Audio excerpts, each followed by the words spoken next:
Hello! In this video I want to share the process behind my final project, created entirely in Blender. When I started this project, I didn't have a goal to make something big or complex. I just wanted to try something simple, personal and kinda unique. I chose Blender for this project because it's an all-in-one tool for 3D and even some 2D tasks. You don't have to switch between programs for sculpting or painting. You have everything inside Blender.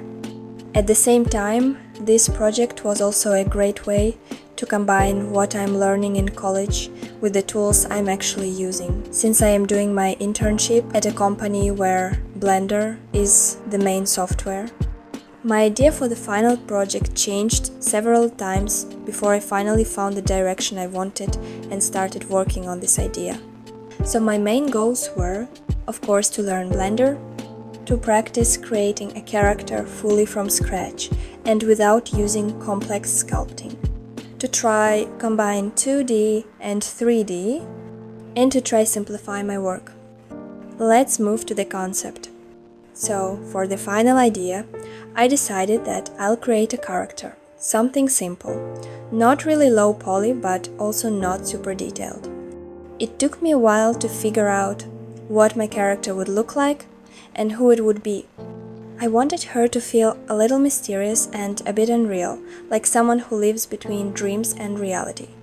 I imagined her as a kind of dream keeper that watches over dreams, collects fragments of emotions, memories, or forgotten feelings. She helps them stay alive, even when people forget. The visual design, I started with the silhouette. I wanted to add a bit of chaos to the design, so I added asymmetry, a mix of tight and flowing elements.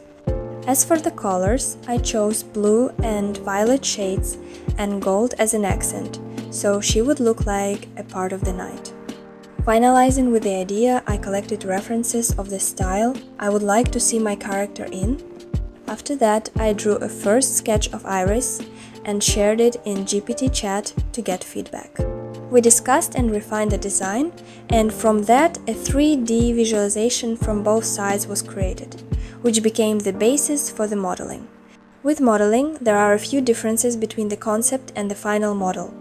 I wanted to give Iris a soft, asymmetrical cape, to make her silhouette even more float and asymmetrical. But in practice, I realized I didn't have enough time or technical experience to make it work with the rig. After trying some variations, I decided to remove it and keep the design simpler. My goal for modeling was to keep everything as simple as possible. I didn't use sculpting, except for a few tiny adjustments in sculpt mode to fix shapes and to smooth areas. I modeled the base mesh manually using a reference video I found on YouTube since I was still learning good topology flow. I created the hair using curves and then converted it to a mesh. For the face, I only modeled the nose. The rest of the expressions, like eyes, mouth, brows, are 2D sprite textures that I draw.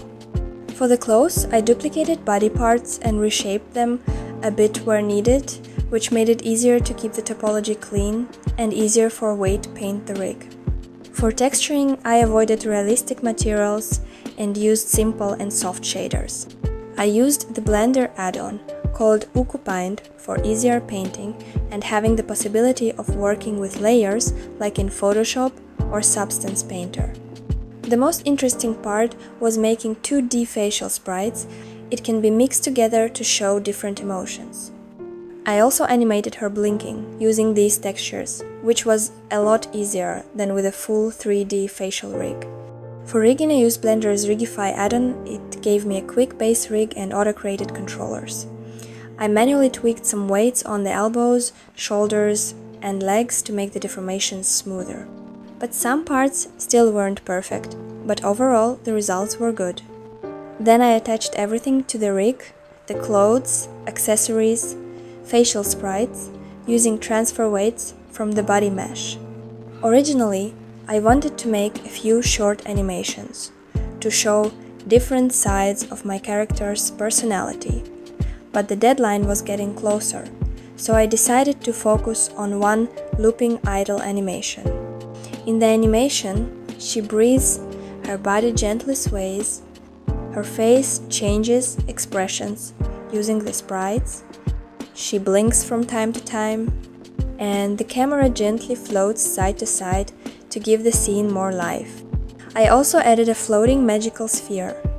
According to her story, it's a kind of dream beacon, a magical orb that helps her find lost or forgotten dreams and memories. The background I wanted to be simple but atmospheric, something soft and calm. I chose a floating platform in the sky with gradient sky colors, stylized clouds, and a moon. For depth, I added a volumetric fog made with a cube using volume scatter, gradient texture, and color ramp. That gave me a nice dreamy layer of haze below the scene. Lighting was also important. I added one main light from the side, a cool backlight for rim lighting, and a faint fill light. For effects, I first tried a bunch of ideas with grease pencil swirls, particles, even backgrounds. But in the end, I decided to keep it simple. I just added tiny twinkling stars, hand-drawn and animated to flicker every few frames, using the offset modifier. Because this project had so many parts, I created a task tree to stay organized from concept art and modeling to effects and rendering. I also built a project calendar for 10 weeks. The first month was all for idea development, mood boards, and a bit of learning Blender. Then came modeling, UVs, rigging, texturing animation, and the finalization. This project was a big learning moment for me. It wasn't easy, there were a lot of technical challenges, and I had to make tough decisions, like cutting the cape or reducing the animation list. But I'm actually quite happy with the result. If I had more time, I would have loved to create more animations, expand Iris's world more deeply, or even design other characters. But either way, the character is completely ready for animations or other stuff. During working on this project, I really learned a lot and became more confident in Blender. I hope you enjoyed this project video explanation. Thank you for watching.